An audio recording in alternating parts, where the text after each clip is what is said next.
ఓం నమః శివాయ.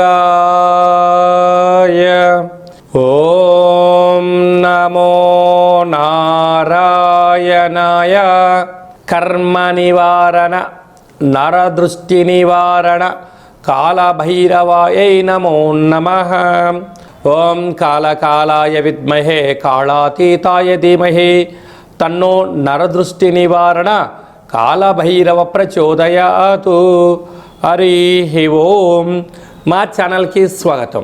చూస్తున్న వీక్షకులకు ప్రేక్షకులకు ప్రియ కాళభైరవ భగవద్బంధులకి స్వాగతం పలుకుతూ మమ్మల్ని ఎంతగానో ఆదరిస్తూ ఉండబడినటువంటి ప్రియ సోదర సోదరీమణులకు ఎవరిపైనను గ్రహణం దోషం లేకుండా, గ్రహణం యొక్క శూల ఎవరిపైన పడకుండా అందరికీ ఐశ్వర్యాన్ని ఆనందాన్ని ప్రసాదించాలని, అలాగనే తెలుగు సంవత్సరానికి వీడుకోలు పలుకుతూ కొత్త తెలుగు సంవత్సరానికి స్వాగతం పలుకుతున్నటువంటి కాల సమయంలో కనుక అందరికీ ఈ సంవత్సరంలో జరిగినటువంటి అద్భుతాలు ఐశ్వర్యాలు అలా జీవితకాలంలో నిత్యము ఐశ్వర్య ఆనందంగా గడపాలని, సకల అష్ట కష్టాలకు స్వస్తి పలుకుతూ నూతన అధ్యాయ జీవితంలో సువర్ణ అధ్యాయానికి స్వాగతం పలకాలని కోరుకుంటూ అందరికన్నా ముందుగా శ్రీ పరాభవనామ సంవత్సర పండగ శుభాకాంక్షలు.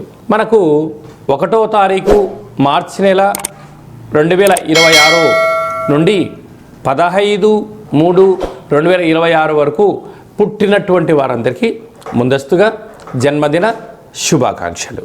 గతంలో వివాహం చేసుకున్న వారికి వివాహ వార్షికోత్సవ శుభాకాంక్షలు. ద్వాదశ రాశుల్లో గ్రహ గమనాలు వీక్షింపచేద్దాం. మిథున రాశిలో దేవగురు బృహస్పతి సంచార స్థితి, సింహరాశిలో కేతు సంచార స్థితి, కుంభరాశిలో చతుర్గ్రహ సంచార స్థితి, రవి కుజ బుధ రాహు సంచార స్థితి, మీనరాశిలో శుక్రుడు మరియు శని సంచార స్థితితో ద్వాదశ రాశుల్లో గ్రహ గమనాలు ఈ విధంగా ఉన్నాయి. సింహరాశి వారికి సింహరాశిలోనే గ్రహణ సంచార స్థితి, ఏడాది తర్వాత సప్తమ స్థానంలో చతుర్గ్రహ సంచార స్థితి దోషంగా ఉన్నప్పుడు గ్రహణ దోషాన్ని, సప్తమ కుజదోషాన్ని ఎలా తొలగించుకోవాలో ఈ వీడియోలో సవివరంగా సంపూర్ణంగా తెలుసుకుందాం. సింహరాశిలో ఏ ఏ నక్షత్రాలు వస్తాయనగా మఖా నక్షత్రంలోని 4 పాదాలు, పుబ్బా నక్షత్రంలోని 4 పాదాలు, ఉత్తరా నక్షత్రంలోని 1 పాదం కలిపితే సింహరాశి. రాశాధిపతి రవి భగవానుడు. రాశిలోనే కేతు సంచార స్థితి ఉన్నప్పుడు పుబ్బా నక్షత్రంలోనే చంద్రగ్రహణం జరుగుతుంది కనుక ఈ యొక్క సింహరాశి జాతకులకు, సింహలగ్న జాతకులకు గ్రహణము చూడరాదు అని చెప్పి జ్యోతిర్విజ్ఞానం తెలియచేస్తుంది. కనుక గ్రహణానికి 4 గంటల ముందరలోనే అంటే 10:30-11 లోపలనే భోజనాన్ని స్వీకరించడం, గ్రహణకాల సమయంలో పట్టు స్నానాన్ని ఆచరింపచేసి దర్భచాపను వేసుకొని యథాశక్తిగా దేవతారాధన చేయడం ఉత్తమోత్తంగా భావించగలగాలి. గ్రహణ తదనంతరము స్నానం ఆచరింపచేసి నవధాన్యములను గ్రహణ దోష పరిహారార్థ కార్యక్రమాన్ని ఆచరింపచేసుకున్నట్లయితే సకల దోషం తొలగుతుంది.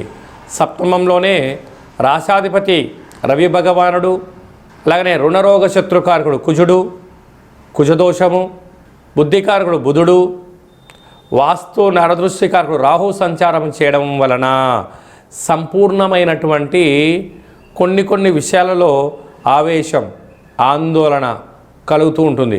కుజదోష కారణం వలన ప్రేమికులు చాలా జాగ్రత్తగా ఉండాలి. భార్యాభర్తల మధ్య అన్యోన్యత అవసరం. దూరావాయు జల ప్రయాణం చేసేటప్పుడు ఎన్నో జాగ్రత్తలు అవసరమని చెప్పి గుర్తుపెట్టుకోగలగాలి. అదే కాకుండా విశేషంగా అష్టమంలో శని భగవానుడు, అక్కడి శుక్రుడు కూడా సంచారం చేస్తూ ఉన్నాడు కనుక దూర వాయు జల ప్రయాణాలు చేసేటప్పుడు ఎన్నో జాగ్రత్తలు అవసరం. కనుక సంవత్సర చివరార్థంలో బహుళ అష్టమి తిథి యందున కూష్మాండ దీపాన్ని వెలిగించి కాళభైరవ స్వామి స్మరణ చేసి ఈ కూష్మాండ దీపాన్ని బ్రాహ్మణుడికి దానం ఇవ్వడం వలన సకల దోషం తొలగుతుంది. ప్రభుత్వ ఉద్యోగస్తులు, వ్యవసాయ సోదరీమణులు, సాఫ్ట్వేర్ ఉద్యోగస్తులు అనేకమైనటువంటి కార్యక్రమాలు చేసే వారందరూ కూడా ఎంతో జాగ్రత్త అవసరమని చెప్పి జ్యోతిర్విజ్ఞానం తెలియచేస్తుంది. మార్చి నెలలో ప్రథమార్థంలో ముఖ్యమైన పండగల గురించి క్లుప్తంగా సవివరంగా సంపూర్ణంగా తెలుసుకుందాం. మనకు 3వ తారీఖు 3వ నెల 2026వ సంవత్సరంలో మనకు చంద్రగ్రహణం జరుగుతుంది. కనుక చంద్రగ్రహణము మధ్యాహ్నము 3 గంటలకు ప్రారంభమయ్యి సాయంత్రం 7 గంటల వరకు కొనసాగుతుంది. కనుక 3 గంటల ముందరలోనే భోజనం చేయాలి. కనుక 11 గంటల లోపనే అందరూ భోజనం చేయండి. గ్రహణ కాల సమయంలో వీలైనంత వరకు తినడం, వాదించడం, కోపతాపాలకు అవకాశం ఇవ్వకుండా మౌనం, ధ్యానం, ఏకాగ్రత, సత్ప్రవర్తనగా ఉండగలిగినట్లయితే గ్రహణ దోషం తొలగి రాబోయే వచ్చేటువంటి గ్రహణం వరకు ఎలాంటి ఆటంకాలు ఉండవని చెప్పి గమనించాలి. గ్రహణ కాల సమయంలో నిల్వ ఉండబడిన వస్తువులను ఆ రాత్రి కానీ మరుసటి రోజు కానీ దయచేసి భుజించవద్దు. నిల్వ ఉండబడినటువంటి పదార్థాలలో దర్భను వేసి ఉంచండి.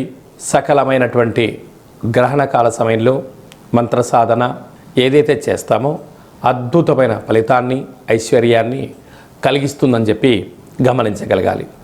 11వ తారీఖున పాల్గొన మాస బహుళ అష్టమి, అంటే ఈ తెలుగు సంవత్సరాదిలో చివరి అష్టమి కనుక ఈ సంవత్సరంలో జరిగినటువంటి అష్ట కష్టాలను తొలగించుకొని రాబోయేటువంటి శ్రీ పరాభవనామ సంవత్సరానికి స్వాగతం పలుకుతున్న కాల సమయంలో ఇంటిలో శుద్ధి పెట్టుకొని నింబకుస్మ దీపాన్ని కానీ, నారికేల దీపాన్ని కానీ, అలా కుష్మాండ దీపాన్ని కానీ పెట్టి కాళ్ళ భైరవ స్వామి యొక్క స్మరణ, ధ్యానము చేయగలిగినట్లయితే సకల అష్ట కష్టాలు తొలగిపోయి ఈ సంవత్సరంలో మనపైన ప్రసరించినటువంటి నరదృష్టి, శత్రు ప్రభావాలు అన్నీ తొలగిపోతాయని చెప్పి గమనించాలి. అలా కుదరలేనటువంటి వారు ఈ కింది నెంబర్ సంప్రదించినట్లయితే మన యొక్క దేవాలయంలో నిత్యము కాళ్ళభైరవ హోమ కార్యక్రమాలను ఆచరింపచేయడం జరుగుతుంది. కనుక అందరికీ వీడియో కాల్ ద్వారా చూపించి మీ గోత్రనామములతో కాళ్ళభైరవ పూజ హోమ కార్యక్రమం చేయించి ప్రసాదంను మీకు పంపించడం జరుగుతుందని చెప్పి కూడా గమనించాలి. అలాగనే మీ వ్యక్తిగత జాతకం తెలుసుకోవాలనుకుంటున్నారా? మీ పేరు, పుట్టినటువంటి తేదీ, నెల, సంవత్సరం, పుట్టిన సమయాన్ని వ్రాసి మీరు పంపించగలిగినట్లయితే 100 సంవత్సరముల జాతకాన్ని సవివరంగా సంపూర్ణంగా వ్రాసి మీకు వాట్సాప్ ద్వారా పంపించి మీరు పుట్టినప్పుడు గ్రహ గమనాలు ఎలా ఉన్నాయి, ప్రస్తుతం ఎలా ఉంటున్నాయి, రాబోయే కాలంలో ఎలా ఉండబోతున్నాయో సవివరంగా సంపూర్ణంగా తెలియజేయడం జరుగుతుందని చెప్పి గమనించాలి. చాలామందికి పుట్టినటువంటి కాల సమయంలో డేటా బర్త్లో లేనటువంటి వారికి మీ పేరు యొక్క మొదటి అక్షరాన్ని అనుసరిస్తూ రాశిని తెలియచేస్తూ రాశి యొక్క స్థితిగతులను వివరిస్తూ రమణ శాస్త్రం ద్వారా అనగా గవళ ద్వారా భూత, భవిష్యత్, వర్తమానాన్ని తెలియచేయడం జరుగుతుంది.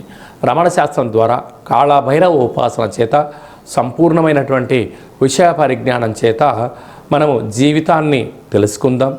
జాతకంలో ఉండబడినటువంటి ఆటంకాలను తొలగించుకుందాం. జాతకంలో ఉండబడిన యోగాన్ని తెలుసుకుందాం. ఆనందకరమైన జీవితాన్ని పొందుదాం అనేటువంటి చిన్న విన్నపం. కనుక ఈ కింది నెంబర్ సంప్రదించి అపాయింట్మెంట్ తీసుకొని సంప్రదించగలరు. అందరికీ శుభాన్ని, జయాన్ని, ఐశ్వర్యాన్ని ప్రసాదించాలని ఈ తెలుగు సంవత్సరానికి వీడ్కోలు పలుకుతూ కొత్త సంవత్సర కాలం సమయంలో అందరికీ ఆనందాన్ని ప్రసాదించాలని మనసారా మనం కూడా మరొక్కసారి కాళభైరవ స్వామి వారిని కోరుకుంటూ ఆశీర్వచనం.